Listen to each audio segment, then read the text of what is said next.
Welcome to Caching in the Northwest. This is the podcast from the birthplace of geocaching right here in the great Pacific Northwest. Now, it's Thursday night at 9 p.m. Pacific. I'm Chris of the Northwest, and we're going to talk about geocaches and geocachers from here and all around the globe. So while you're finding all the treasures you had in the pockets of your winter coat, we'll be caching in the Northwest. Why would you wear your winter coat? It's not yet winter. Or is it? We don't know. It's the confusing time. Because we're going to talk about caching in this changing autumn weather. Sometimes it feels autumnally. Sometimes it feels winterly.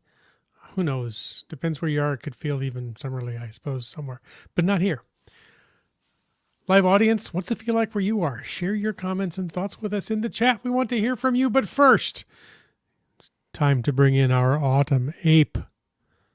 Some say he's contractually obligated to be here. And others say people are shocked when they find out he's not a very good electrician. All we know is he's called Land Monkey. That's funny. I won't see any resistance to that comment. Yeah. What's up? Too funny. All right. Well, Thursday night, it is good to be back here. We're all amped up. Sorry? You're all amped up. I am. That's all, folks. Okay. Any more electricity jokes? Oh, yeah. Not good ones. Yeah, no good ones. No. No, I don't have any currently. There we go. Okay. Well, that was a great show, folks. I hope you enjoyed it. Anyways, hey, before we get started, and we're going to talk, and we really are looking forward. These are the kinds of episodes we really look forward to the contributions from you, live audience, and your thoughts around caching in this transitional period between seasons. But before we get into that, it is time for our usual quick reminder that we appreciate the support of our patrons who help to keep this podcast coming each and every week. And thanks to Land Sharks, one of our corporate Denali level sponsors. Reminder, this is the final week. It's the final week to use the GWXVII. Yep. Aye. Code on the Land Sharks website to get a discount on almost everything. So that's GWXVII. Easy for you to say. Not easy for me. Oh my goodness. And it just disappeared out of the chat. Uh-oh. Someone, or not out of the chat, out of the show notes. Somebody went in and edited my comments. It was not I. Oh. Hold on. Yeah. There. It's back. Thank you for letting me know I pasted instead of copied. Control V, Control C. It's very confusing. Yeah. All right. They're so close together. Check it all out at landsharks.ca, landsharks.ca. That is the code that is in the chat. Use that one. All right. Hey, and you know what else, folks? We've got another corporate Denali level sponsor, and they've got an app. Bum, bum, bum. Visit exploregoldcountry.com is the website. Explore Gold Country on Facebook, and you don't even need to do either of those if you just want to use the app and get all the current info about visiting, exploring, enjoying, and staying in Gold Country. So check it out on the Apple Store, on the Android Store, Google Store, whatever it's called. Google Play Store, all those places, and download it. Check it out. Your Windows Phone, your Palm Pilot, all those. I'm sure they have a Palm Pilot marketplace of your choice. Yeah. Indeed. And again, that's Gold Country Geotourism, and we thank them for their support of the podcast and encourage you to check out the winter activities up in Gold Country. There's lots to do this time of year up there as well. And folks, if you want to know more about supporting the show, click that Patreon link on the cachingnw.com, a website. Oh, thank you so much. We do appreciate our patrons. There'll be a little Christmas gift going out for you soon. So watch your mailboxes. Ooh, they might do a trick. Hey, It's time for the glow. What's And the some glow? people have asked in the past, what is the glow? What is the glow? Why, thank you. Some people in the present also ask. The glow is the geocaching log of the week. So whether you wrote it or whether you read it, we want to hear about it because great logs simply make geocaching better. Now you can send an email or a recording right there on your phone and send it to feedback@cachingnw.com. You can always call into 253-693-TFTC and show us how you glow. Now, folks, we need more glows. Please send in a glow today. For just the price of an email, you can help your favorite podcast continue. Would you consider sending your glow today? Please do. Because, if we get an overwhelming abundance of glows, we could have an all glow show again. We've done those Ooh. time to Yes. time. They're kind of fun. But right now, the tank's a little dry. So send them in. This glow was sent in by Mrs. Landsharks via email. She sent that to feedback@cachingnw.com. Don't you know? It's from This Little Pig Went to Market. That's GC17 Delta Echo Juliet. It was logged by cacher 1020. Found it back in March. I So- wonder if that's the time he found it. I don't know. Does he do all his caching at 10:20?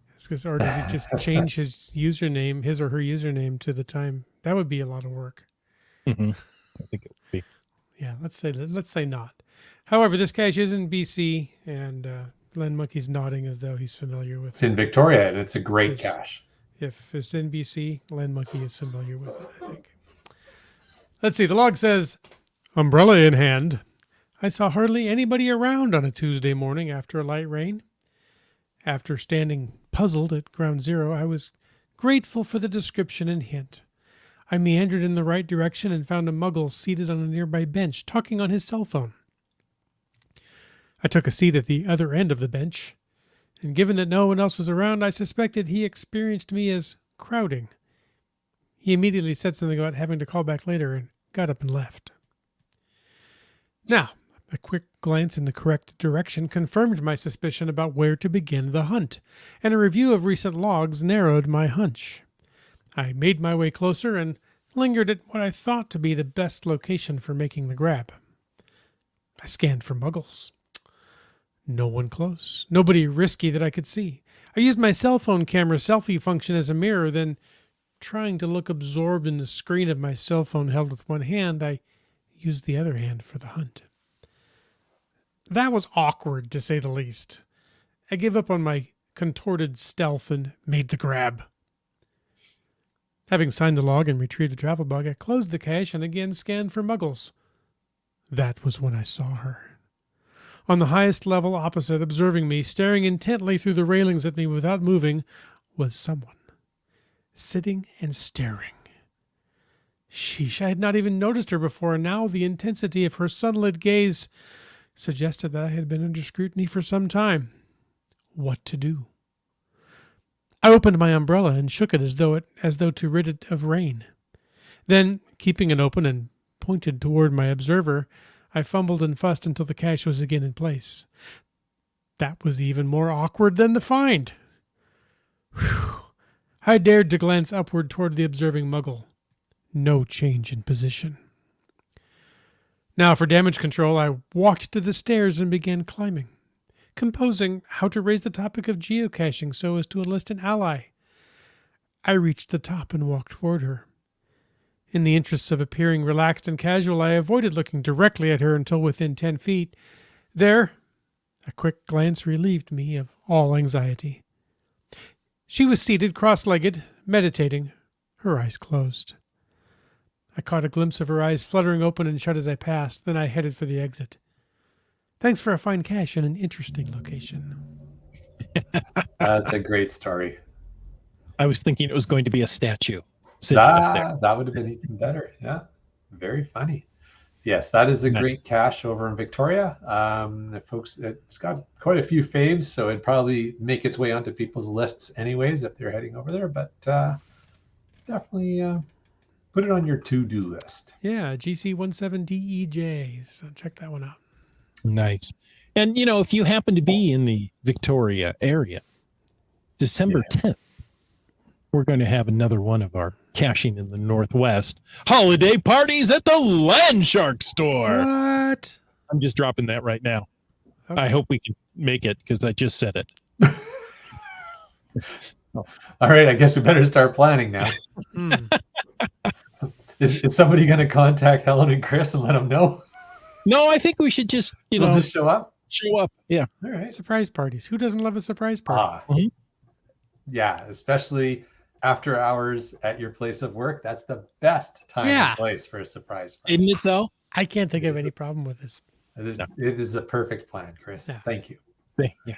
So when was it? December 10th. I don't have a time yet. So, show up all day. We'll start very early in the morning and just stay there. What could go wrong? This plan just keeps getting better and better. Yeah. Mark that date on your calendars. We'll get an event out to you soon. Looking forward to it. That'll be awesome. Hey, now, we're going to talk about autumn caching. Now, autumn is a word not everybody spells properly because it's got that strange MN combo. Ottoman. Isn't that so what you let's put use the your feet on? hashtag fall It's the Ottoman for Empire. tonight's show. And use that hashtag if you want to contribute to tonight's show. And we know you do. Also use the hashtag FATAS to bring up something in the after show. And let's not forget about hashtag podcast baking and tell us what you've got cooking this evening. All right. I don't think we've got any more bacon going because with 3 pounds, if that's gone in a week, we may not have a listener. Yeah. Fun. At least autumn not is, for long, right? I was going to say, autumn is that kind of hoity-toity season that has to have 2 names. Is it fall or is it autumn? Yes. What other season has that? It? I guess. Now, I like fall. I like autumn. It's one of my favorite seasons. But why does it have 2 and the others only have 1? I don't know. Yeah, the autumn seems to be very proper. Perhaps it's more British. You know what? I'm curious of our listening audience, our live listening audience, or if you're listening to this later, if you know if any of the 4 seasons have multiple names in any other languages, like in English, it's fall or autumn fairly interchangeably. But, I am, as far as I know, in French and German, there's just 1 name for each of the seasons. But maybe I'm wrong. And I'd be curious if our listeners know of any other languages where there's a season that has 2 sort of semi-interchangeable names. I would find that interesting. I don't. In French, it's all 1. Now, what interests me lately, people will say, well, here, let me provide you with a coffee with this autumnal blend. Oh, wait, is there any other season that has a special name like that? Or if you use it as an adjective, it's a summer roll blend. No, you don't ever say that. Summernull. Seminole. No, that's different. No, that's something else. But Mr. Tumnus, that's different too. Yes. Anyway, autumnal. That's always one of the words I like to throw out there. I don't know why. Hey, there you go. We've got a little bit of news. Ooh. And if you're a listener of Caching in the Northwest, this is now old news. Because last week we had Lisa from Cache Advance come on and talk about this very news that was released this week, that Cache Advance has been serving geocachers since 2005. You probably knew that too.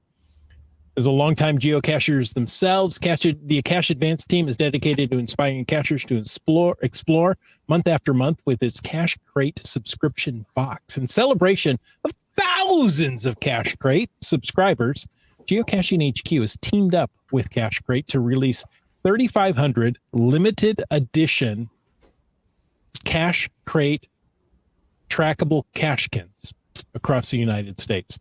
You can request one by going to geocaching.com/cachecrate. That's CACHECRATE. That's all I got. Preceded by geocaching.com /. Yes. Yeah. I mean, yeah. Yeah. Well, cool. Yes. So- And we did get the scoop last week right here live on the podcast. We get to talk to Lookout Lisa and hear all about the cache crates and the cashkins and all those neat things. So go request yours now if you're in the U.S. Sorry, Canada. I didn't make the rules. No, Well, we didn't. It's not just Canada. I mean, there are lots of other countries where there's also geocaching. This is true. And I think it's great. I really appreciate Lisa coming on to the podcast to give us the scoop on this. And I think it's a great idea. I just find it interesting that there's In so this day and age. rarely trackable promotions in any country other than the US. There have been, but they're quite rare when they're Okay. outside of the US. Now, am I right in saying that in Canada, there are different rules for giveaways? You have to earn it somehow, correct? You have to Well, do a simple math. A skill Problem. testing question, but my Skill test. goodness, it's not. They call it a skill testing question. It's usually what's 42 minus 2 plus 40, right? Like it's not something really hard. So, I don't have that many fingers. right? Well, you have to bring in friends. Oh, There you It's go. a group test. But anyways, I mean, Brian Lang's just Except agreeing with you. Quebec, which has different rules. So Quebec perhaps does it's, everything differently. yeah, perhaps it's in fear of those different rules across the country that they just say, you know what, it's easier if we just don't. Well, it would be nice to know what the reason is, Mhm. because as far as we know, they don't like us. I don't know. That's exactly the reason right there.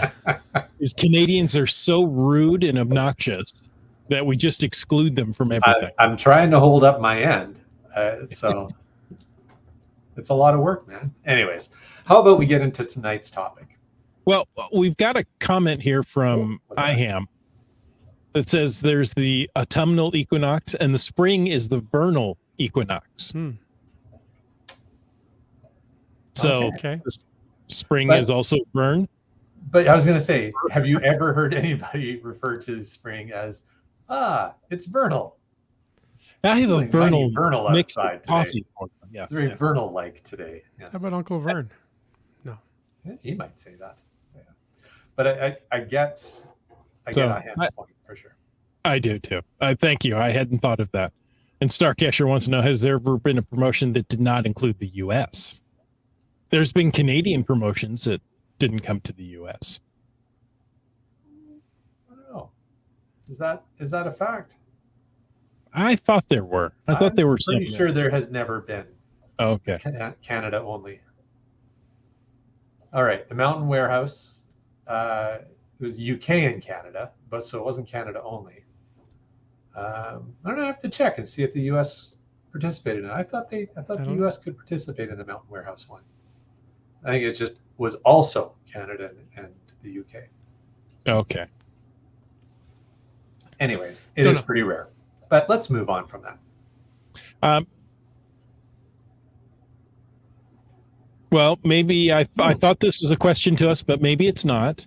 Okay. Well, I'm a Seedback Tribe asks, where's the event? I'll be busy that day, helping with the Japanese school fair. If this is the event we talked about earlier, it's going to be at the Land Sharks store on In Esquimalt, in Esquimalt on December 10th. Saturday. I know. I'm trying to think of the name of the island without saying the name of the city. Vancouver Island.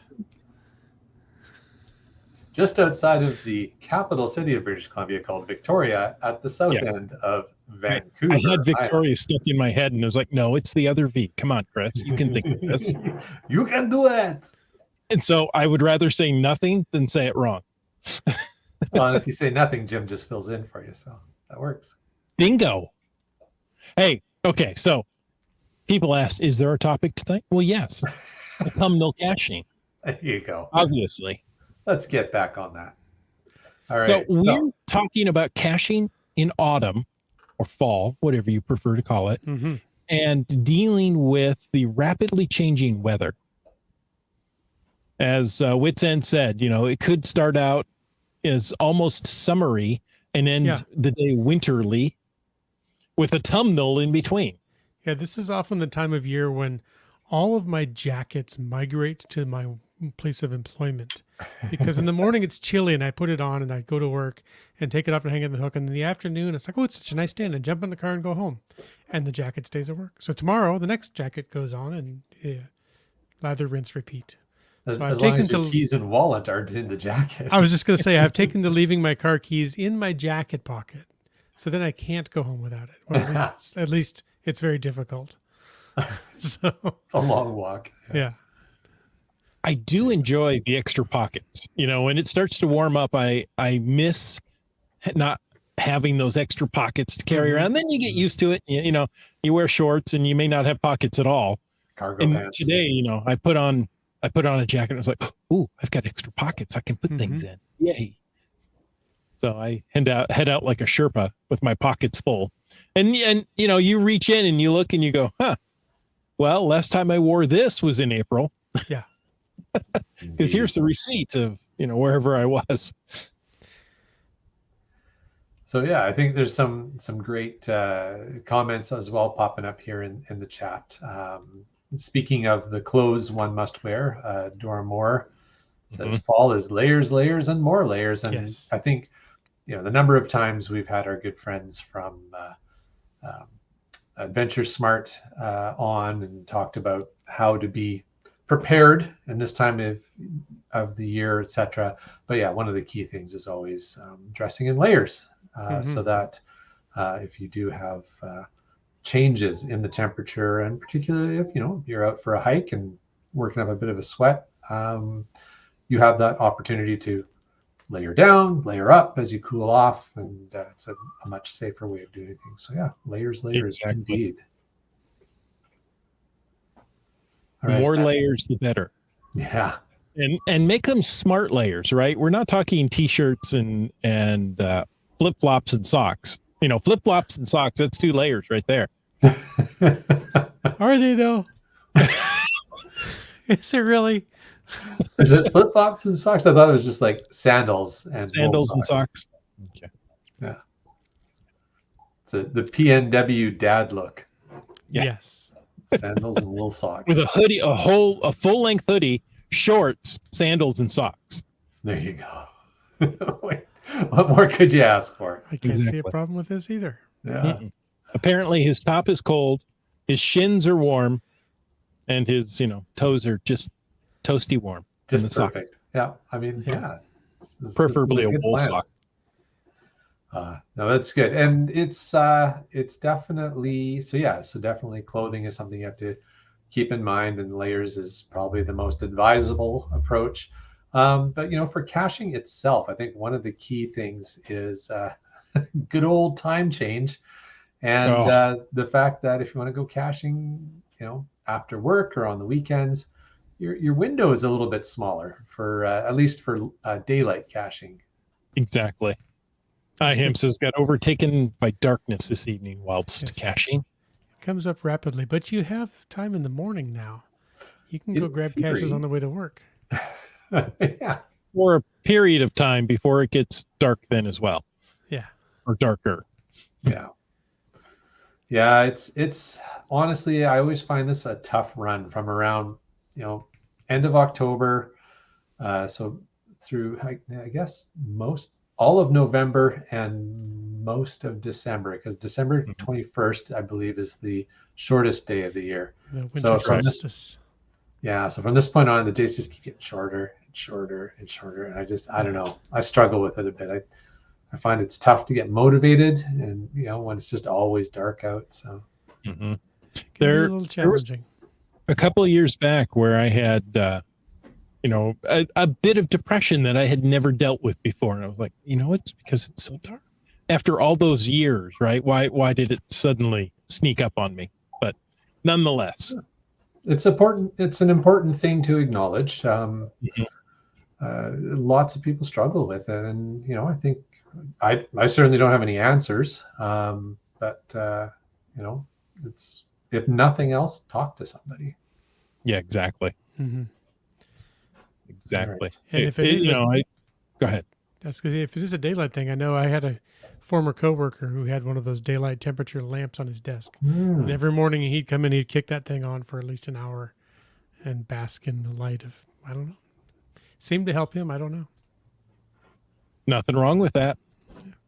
Now with the advent of smart bulbs and such, you could set it to the right color temperature to get you that morning sunlight if you're looking for that. Probably also like schedule a gradient in it of adjustment of color. Yeah, that's a good idea. I like that. I wonder, can I put that in my lamp downstairs? I'm gonna have to do some thunking on that now. Go ahead. We'll wait. Yeah. Yeah, hold the podcast. I'll be right back. Okay. All right. Well, while Chris goes and experiments with light bulbs. Talking about weather, Smart Yes. Casher said in Toledo today it was 74 degrees. All next week, and then for the next 10 days, it will be in the 30s and 40s as highs. So that's a big change. Yeah. That is a big change. Yeah. 74 is about 23 Celsius, by the way. Okay. Thank you. I know. I think 72 is room temperature. I think. Somewhere. Yes. Well, that's what we consider room temperature here. All right. 72. I only know that because I have a thermostat that does Celsius and Fahrenheit. So I'm like, well, I'm setting it here, and I keep seeing that number. All right. Yeah. Seems awfully hot. Yeah, that's a crazy number. It's almost boiling. Yeah. All right. And Brylang shares, autumn felt very short this year. It went from summer to winter temperatures in about 2 weeks, and the leaves fell very quickly once the weather turned. #fall. Yes. Well, and I think Dora Moore made a comment about some of the leaves refusing to fall. It's been a very odd PNW transition. I'm sure it's been the same in Washington with the very weird transition this year. Mm-hmm. Well, September was gorgeous, and that carried on into October, which was very unusual, right? So, I mean, as a kid growing up, I remember my Halloweens, either it's 74 or it's 32. Right. And, that affected your costume. But Indeed. Yeah. So honestly, there is a costume on underneath this parka. Yeah. Yeah. But I think this year, that was one of the things I noticed. We came back from our trip to Europe, and we were in Northern Europe, and it was autumn-ish. The leaves were all turned, and it was a little chilly. We had a couple of days of rain and bundled up and such. And we fly back to Vancouver and get off the plane, and I was in the late afternoon, and I was like, what the heck? Like, did we time travel? Like, it feels like summer here. It was so weird to come home to Vancouver in mid-October to warmth. And like, this is not on. This is odd. So yeah. So it's been, I guess our point collectively being, it's been a weird and very sudden transition of seasons this year. Yeah. Exactly. Hey, we have a question from Stephen. Okay. That I want to touch on in just a little bit. So Stephen, I've read your question. I've heard you, and we'll talk about it in just a moment. There you go. I love the acknowledgement. So this year I'm looking for a thin waterproof outer layer. That's going to be my geocaching purchase, right? Hefty so that bag. I can. Oh, that would be good. Poncho, yeah. That I can wear out in the rain and then layer underneath to adjust for temperature. I bought a jacket like that I bought off of a recommendation from the chat lackey, and I really like that jacket. So I'll share the details with you later. But it was my go-to jacket for my trip to Europe, and it's the perfect rain shell. So definitely, that's a really good idea. And that's something you need, right? I have heavy winter coats that are water resistant and snow resistant. Well, they don't work right now. They're a little too big, a little too hefty. Yeah. So I'm thinking I need to go for the rain shell, and then I can wear layers underneath that to keep me warm as needed. So Good plan, Uh, man. yeah. Oh, All right. yes.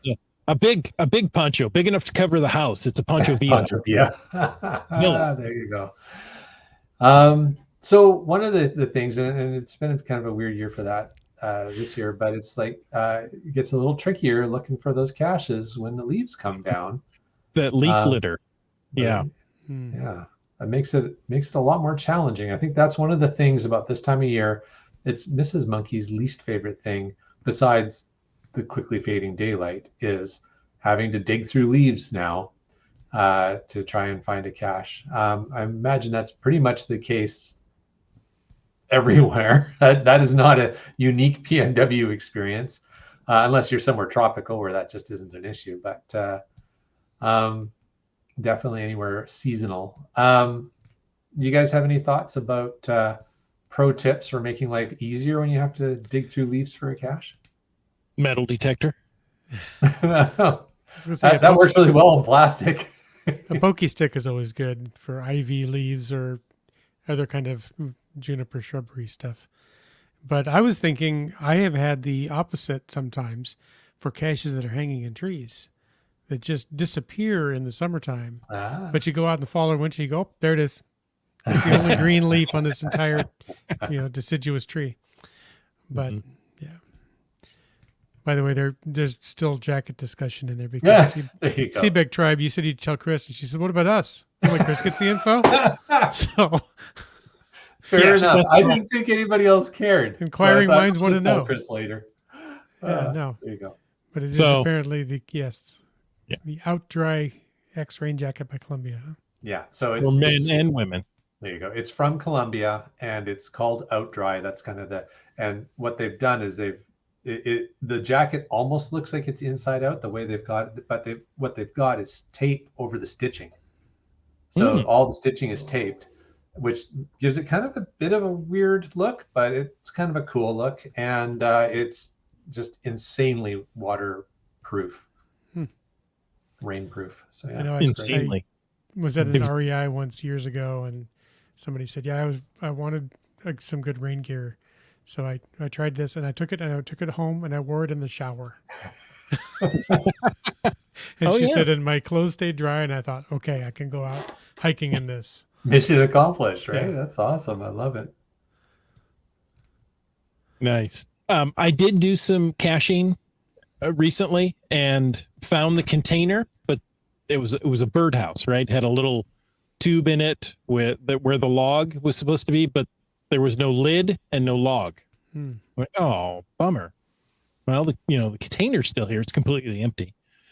And then I look, the leaf litter under the tree. I was like, well, let me take a little, so I'm trying to peel leaves off because, if I'm going to dig like this, I'm going to move everything. So I'm trying to peel off layer by layer. And I find the wet soaked log. Oh, well, at least there's a log here. We're getting, and I was just about to give up and my eye caught the little black lid. Yes, it was black. In sitting over there filled with water, and it's like, okay, well, at least now I've got a log and lid. There you go. I can put these things back together and put a needs maintenance log on it, because of course I didn't have the right size log with me. Right. I did check though. Cool. But again, leaf litter, right? If the leaves hadn't fallen, that would have been obvious of where the cache parts were. Right. Mm-hmm. So. Yeah, definitely the leaf litter situation. And I think, was it Komakino added and said, over the weekend after our fall windstorm, which is another challenge we have this time of year, I went to find a cache that had the hint under natural camo. Well, there was natural camo all over the place because of the storm. So yeah, definitely that. And it also just kind of from a safety perspective too, right? Because lots of branches can come down and branches can snap off and you'd be sort of hanging precariously there and you don't know they're there. Widowmakers. You're kind of pushing the tree around to look for the cache and all of a sudden, death from above. So yeah, we call that snow here. White death from above. But yeah, after those windstorms, I mean, natural camo can be lawn chairs, freeway signs, everything. It's just, you never know what's going to cover stuff up. Small Fair barnyard animals. Yes. We had some major nasty winds come through here. Yeah. So it would not surprise me to see motorhomes as natural camo now. No kidding. Well, and I think that's been a recurring theme in spring and autumn in the PNW in the last few years, is we get at least a couple of these big windstorms that come through. And yeah, I mean, from a geocaching perspective, all right, they make it a little trickier. But I think just from a being outdoors perspective is I think where I get a little more concerned for folks. And obviously don't go out in the middle of the windstorm unless you're me and you're stupid. But otherwise, yeah, Komakino caught it when I said natural camel by accident. Yeah. Thanks, Komakino. But it's very natural camel is very similar to natural racehorses, which is what a lot of the PNW uses as the base of the economy. Anyways, yeah, I think it's just more a question of being careful when you go out, because you don't know what has been disturbed, or or who is disturbed, or what branches and such are in a precarious position. So I think there's just an aspect of caution that comes into play, but also just as you guys were saying, the leaf litter, branches, everything on the ground now. You got to kind of dig through a bunch more stuff. That raises a question for me that I will pose to you gentlemen. And it's, how much is reasonable to dig through? Like how much, where is the line between, okay, now I'm just wrecking nature, looking for this cache, versus I'm going to move these leaves. I mean, Chris, you suggested lifting leaf by leaf. I don't know any cachers who actually do that, but only because I suspected it was right under the tree, right? Otherwise, no. So you come into a new area and you're like, okay, well, how much is your GPS off by? Is it, 10, 15 feet in a wooded area? Yeah. Well, that's, that could be a dozen trees in that, that's a big radius, in that, large radius. So do you, kick down to the grass on everything and, hope for the best? And as you're doing that with your foot or pokey stick, you've just launched the cache 4 feet off of its position. Well, and, I hate to bring it up. I don't want to be that guy, but you also sadly have to be careful pawing through leaves, especially if you're close to any kind of urban environment, because people leave all kinds of objectionable, hazardous materials behind, and we'll just leave it at that. So good point. Be careful when you're poking through. Yeah. So gloves and a pokey stick. Yeah. Sound like good advice this time of year. Yeah. Well, let's get some information from our listeners. We'll start with Seabeck Tribe, who now has the jacket information. As the leaves have been an issue with my cache recently. I actually did it purposely when there wasn't much other coverage for the container. There you go. Star Cacher says it's easier to find a cache buried in leaves when there's more than a half inch of snow. Or as opposed to when there's more than half an inch of snow. Yeah, for sure. That's definitely, and I guess we're segueing into winter caching topics, but well, that can happen in the fall as well, right? I mean, we can go full snow winter. It's already snowed in the past. It's true. It's true. Yeah. Apparently, Doramore has large 12-inch tweezers that are great for poking through. Wow. So. Wow. You're going to have to give us the information where you got those. Yeah, that's for really big slivers. Yeah. Will they fit in the pocket of your out-dry jacket? I don't know. To be determined. Is there a tweezer pocket? That's for the widowmakers that fall and embed themselves into the back of your neck. You use the 12-inch tweezers to pull out the 3-inch branch. Too funny. Wits End, why don't you read this one? Let's see. Brunling says, there's one cache I've looked for a couple of times, always during the #fall leaf season. It's still a DNF. I pondered going back this year for another look, but decided against it. Is there a reason So- you always keep looking in the fall and don't try a different season? No, never been to Boston in the fall. Oh, I don't do anything.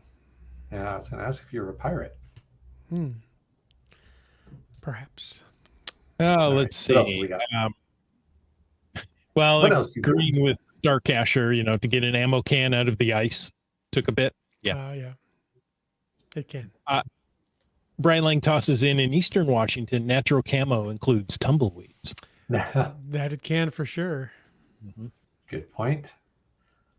So yeah, Wet Coaster says there's, what does he say here? Can you pull that one up, Chris? There we go. There's wreaking nature or digging a cache out after a flood has moved a lot of earth on top of it. Well, there's a good point as well. When we get the atmospheric rivers, as we now call big rainstorms, and you get a lot of soil or earth or whatever or rocks or whatever gets moved around, and you may be in a situation where, if you're confident you're in the right place, but that is also the thing, right? Like, how much digging around are you going to do? I think that was to my leaf and debris question. How much digging around are you going to do if you're not really confident you're in the right spot? Yeah, Starcacher says I kick the leaves clear from around every standing and fallen tree. That sounds like a full-time job. Yeah, but for me, it just increases the frustration of not trusting the accuracy of my GPS, right? My phone, to say, well, it could be here, it could be there, it could be over there. Where would I hide it? And that's never the spot that they chose to hide it. Chris, you're so kind in how you phrase that. Trusting it must be the accuracy of my phone. It couldn't possibly be poor coordinates. I want to go back to the tumbleweed thing. You need more than 12-inch tweezers. This news story is a couple of years old, but did you see this where there was so many tumbleweeds that they were trapping cars? Oh my goodness! Yeah. Where is that? That's in Eastern Washington.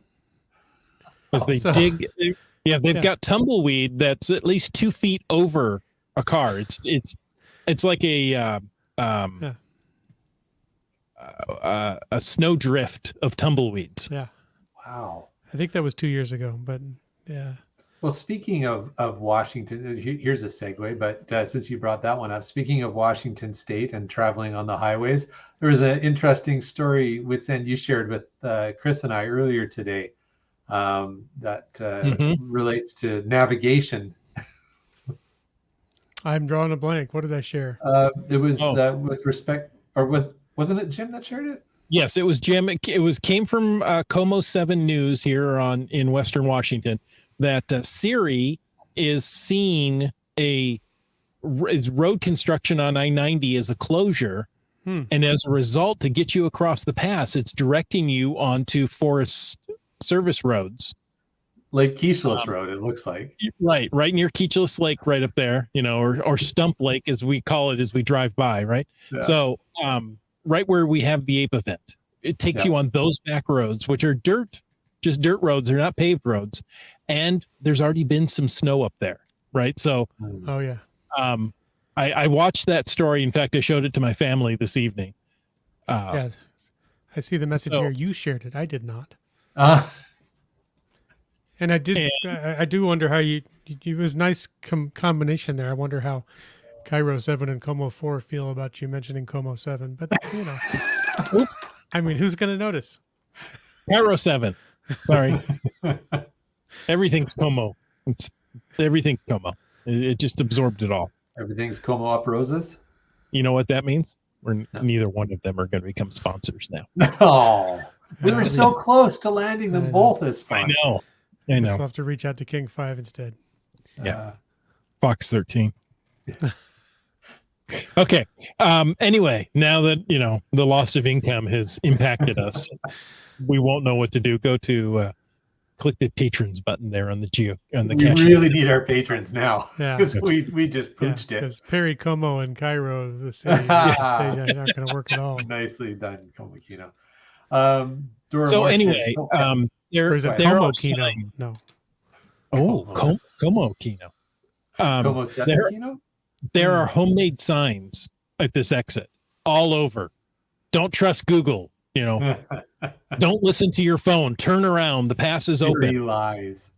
Yeah. So, Yeah. there's so anyway, Siri notices that she took the road construction as a closure and is trying to direct you on back roads to get around this. So there you go. Things to be aware of. So if you're planning to drive across the Snoqualmie Pass this weekend and you use Siri to navigate or your iPhone to navigate, just be aware there is not a detour on Lake Keeshless Road right now. Yeah. Oh, Just gosh. 90. It's okay. Dora Moore shared about her tweezers. She said they were a gift, but you can order them from a particular online popular shopping site, probably one named after a major river somewhere. Yeah, probably a jungle site or something. Yeah. They are in the cooking utensils section. So there you go.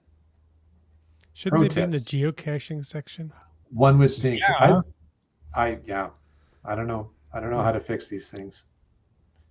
All we can do is ask all of our listeners to contact that particular website and encourage them to create a geocaching section. Can we just go edit the listing and include #geocaching? Why Ooh, not? cool. I'm sure they would let you. Oh yeah, I think so. It's like crowdsourced information, Yeah. right? That's how that works. Crowdsourced coordinates. Okay, so That was a good episode. it was. All right. What's Oh, up? you know what? I was going to say, I put a question in here that I wanted to talk about, and now I don't see it, but I had to Control Z many times. Did you copy and paste it? Back out. Yes, I copied and pasted it, but I Controlled Z many times backing out to. Don't forget that you also promised to deal with Steven's question. Yes. Well, you know what? Let's do that. Let's do that. Yeah. I think we've covered this topic fairly well. Yep. So Stephen asked, how would you guys characterize the etiquette for little trinkets in a geocache? So Swag, I guess, is what we're talking about. Yeah. Well, so immediately Brylang says, if you take something, leave something of equal or greater value. That's the policy. Mm-hmm. Stephen says, value is so subjective. Yes. You mean like the shells and rocks I find in geocache and pine cones. Exactly. So that brings up a question here. Let me go back to his original. When I was caching with my kids, I had a bag or two of swag because, they would always, I want this. Yeah. And I want this and I want this and I want that. No, 2 items. That's it. That's max. Right. And that's where we're going to trade them out for something we have in here. Yeah. But I would often see coinage or, a dollar bill or two. And I looked at that and I go, well, somebody didn't have something of equal value, so they put in cash. What do you guys think about that? Is that a fair trade? I mean, I think it is. I think the problem is that increases the temptation for somebody else to come along and just snag the money and not leave anything in its place. Right. So I think it's well intentioned, absolutely. Yeah. But I think it kind of terminates the fair trade policy at that point. It's like, ooh, money, okay. Yeah. I don't think someone's going to take $1 and put $1 in change back. I just don't see that happening. Need a penny, take a penny. Yeah, exactly. So, I look at that and go, well, that may be okay for that one trade, but the trade stops there. Exactly my point. Well, yeah. So, I look at that and go, well, I don't think that's fair. I don't think that's a fair trade, right? If the kids come up, they're going to go, there's 4 quarters in here. Whoop-de-doo. I was looking for, a toy. So. Interesting that you brought up your children, because he said he's specifically asking this question because he has a toddler daughter who's would want all the swag. There you go. Yeah. So and that's I'm the same way. When my children were little, we always carried swag around, and it was a good teaching opportunity to say, no, you can't just take everything it's in there. You have to pick and Right. choose and then trade something else for somebody else to come along. Mm-hmm. Yeah, Now no, that I'm that's old really, and they're grown and gone, I just don't take anything. But no, that's I think Chris's advice and Jim's advice there is really good advice for Stephen. So hopefully that's been helpful for you, Stephen. So, yeah, I mean, you're right. Value is subjective. mhm. So leave something of greater value based on your experience for the next person. Yeah, Brightling said the same thing. He had to teach his kids when they were little to just choose one item. Mm-hmm. There you go. Good stuff. Otherwise, they grew up to be those teenagers that take the entire bowl of candy from the Halloween porch. J-Car says, in the U.S., dollar coins and $2 bills are somewhat unique. True. True. And I will give you that. He will $2 always give you the bills are $2 very bill. unique in Canada as well. So are pennies. Yes. So Chris if you will found always- pennies in a cache, a Canadian penny in a cache, what would you do, Len Monkey? Would you think, oh, that's special, or has absolutely zero value? I would look at it as like, well, if somebody likes collecting pennies, awesome. Then, it's really has so little fiscal value anymore. Mhm.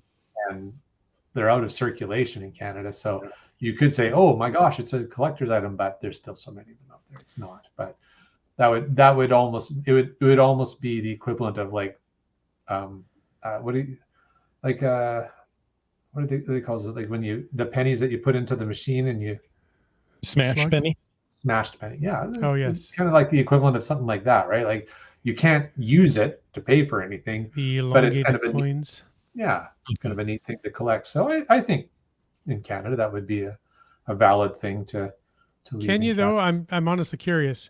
If I don't know, I found in my attic, somebody had like rolls of Canadian pennies. Can you take them to the bank and turn them in for cash? Are they still? I believe you can still turn them in Okay. at the bank. I know you right can't now. spend them at the store; they're not in circulation and Yeah. that kind of thing. But Yeah. I don't The- have those, so I'm not really worried.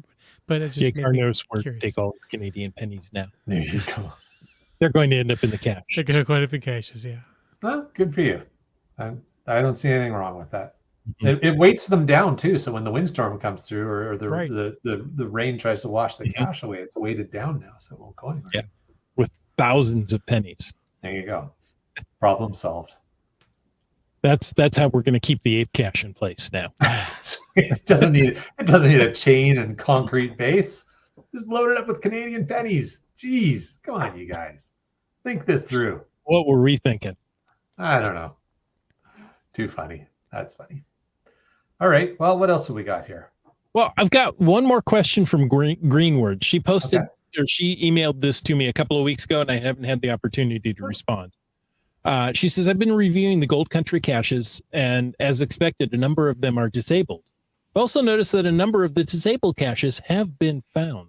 Now, I'm wondering what the viewers, listeners thought of grabbing disabled caches. Presumably, they're disabled for a good reason, wildfire in the area, COVID, what have you. Why do some cachers feel they can basically ignore the CO's wishes? Well, there's a loaded question. Now, Join us next where did I week. We put talk that about rude soapbox? cachings. This is a hey geocache guy question. Dear geocache guy. Yeah, no kidding, eh? So first of all, I want to maybe address just specifically the Gold Country caches. So having recently spoken to the folks up in Gold Country, if there are Gold Country caches that are disabled, they are there's gestures coming from behind the curtain here. Go to commercial. There's Your call is very important to us. It will be answered in the order it was That's right. received. Please stand by. if there are Gold Country caches that are disabled right now, they're disabled for a good reason. They are actually being very active about managing their caches. So there are some that technically, yeah, you could get to them, but they're in areas where because of previous fires, landslides, etc., the land management is asking, please do not go into this area. There's not like a big fence up or gates or anything. Like, you can get in there and get the cache, but if it's disabled, I think to what Greenwords has said, absolutely. If it's disabled, just respect the CO's wishes, and it's been disabled for a good reason. Now I'm just speaking specifically about the Gold Country caches. We could get into a whole conversation about COs who disable their caches and forget to re-enable them and whatever, like a million scenarios. But specific to the Gold Country caches, if they're disabled, please don't go find them. They're intentionally disabled because they don't want you going in that area. So I'll answer the Gold Country piece, and then I want to hear from Jim about the other part of the question. Perhaps they know something about the area that you don't. It's possible. It's possible. It's also possible that they found the cache 6 months ago and go, oh, I never logged this. Although usually the log says that. Yeah, usually. But yeah, it's human nature, sadly enough, as to why do people do things they're not supposed to do? Why you got to be like that? Yeah. This is why we can't have nice things. There you go. Yeah. So hopefully that answers Greenword's question adequately. Just, geocachers are like the rest of the population. Some are good, some, well, a little less. Yeah. Some are good object lessons for your children. There you go. Let's start cacher sharing here on this topic. I found a temporarily disabled cache today. It was disabled a week ago because the cache no longer had a log. My GPSR was loaded 3 weeks ago, so I didn't know and found it and added it to a baggie with logs. Well, there you go. So I think that's a really interesting case in point. I often have had situations where because I cache my GPS, and if I leave for a road trip and something happens to that cache between the time I left and the time I get there, I mean, that could be the case. And good for you, Start Cacher, that when you did find it, you did the maintenance on it, which was the only thing wrong with. The only reason apparently that one was disabled. So well, and that, the stock answer for so many things is it depends. Yeah. Because maybe it was disabled because who knows? It needed maintenance or whatever, and you were able to provide that maintenance. Great.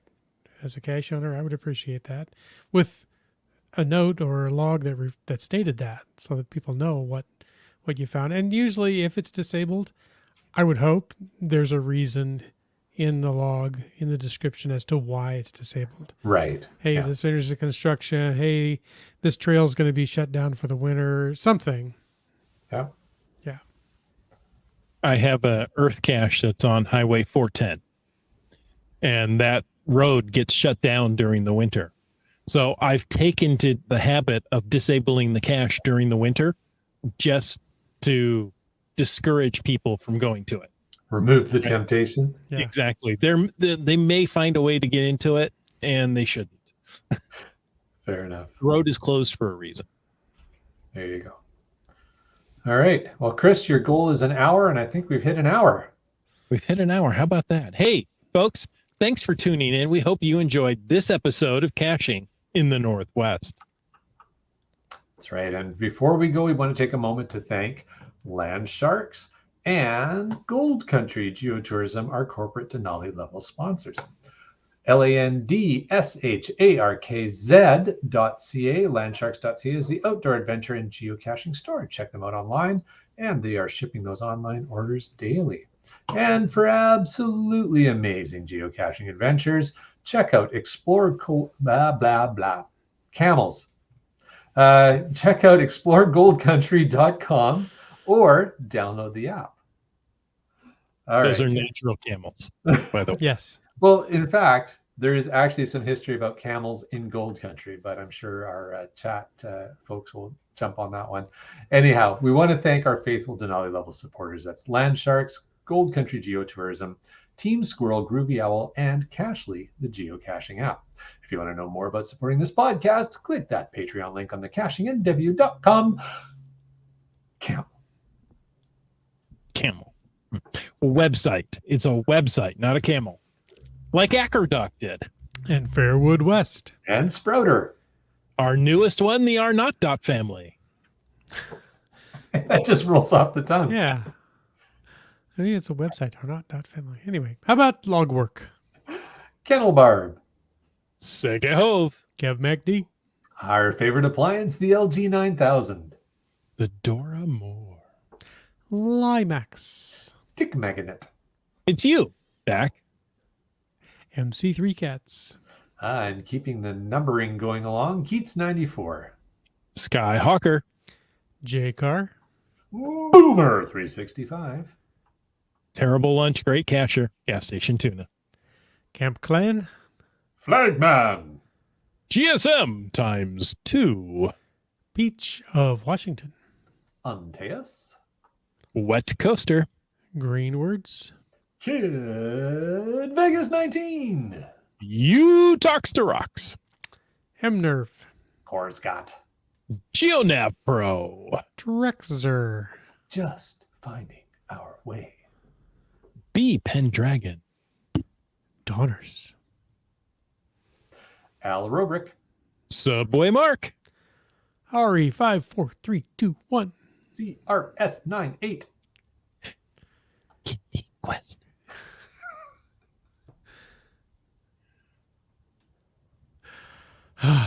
You leave me speechless here. I'm going to go back to genies. How about that?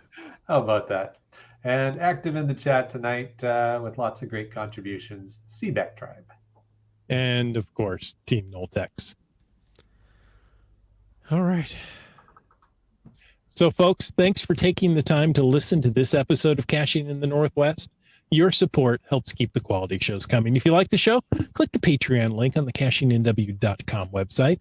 If you didn't like the show, let us know what you want us to talk about. In either case, please subscribe on Apple Podcasts, Google Podcasts, Stitcher, iHeartRadio, Spotify, and more. Subscribe and give us a review.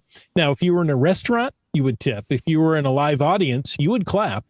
But since you're on a podcast, leave us a fast, free, fabulous, fantastic 5-star review. You can also call us into 253-693-TFTC and leave us a comment, ask us a question, or help us with our autumnal coffee order any time of the day or night. And of course, you can email us at feedback@cachingndw.com. Join us every Thursday night at 9 p.m. Pacific for a live show, and as we've proven tonight, even livelier chat. The show is produced by Chris Umfenauer, Jim Paulwitz, and Jay Kennedy. It's licensed under Creative Commons Attribution 3.0 license, copyright 2022 by Chris Umfenauer. And folks, I ask you to stay tuned for The After Show. the after show. Do we have an after show? A little bit. See, is there? Well, let's see. Well, this one was actually from the fall. Keats says, nothing beats a drive down the Cabot Trail in the fall. Those different colors. And he says nothing, but, you know, you can't beat a nice MLT, a mutton lettuce made up when the mutton is nice and lean. Nice and lean, yeah. I really like Union Avenue in Tacoma. Now, the unfortunate case with the high winds has, you know, removed all the trees or the leaves from the trees. And some of the trees. So, I mean, you know, it's a beautiful drive, you know, large arbor covered boulevard, but yeah, not so much right now. It's a nice drive, yeah. There you go. Very good. All right. Wet Coaster shared in the chat. Oh, before you jump to the keys, Wet Coaster shared in the chat, said camels in gold country. It seemed like a good idea at the time. What could go wrong? Is that like chickens in Hawaii? I think it's very similar concept. Yeah. Yes. There's no natural predator to the camel. Probably lots of natural predators to the camel, really. Keats says a new episode of Keats 94's Geocaching Adventures goes live at 5 a.m. tomorrow. He is an industrious fellow. Mm-hmm. All the searching sass at Sassamat. All right. Where does he come up with these names? There you go. He's trying out a new vlogging gimbal at beautiful port or lake near Port Moody. So the pans and tilts and hiking videos shots should be smooth and buttery. There you go. Buttery. I can smell it Indeed. cooking now. Okay, it's vlogging. I just All like to be silly. Hey, folks, thanks Yes. for tuning in. And until next week, get out and get caching in the Northwest. I think I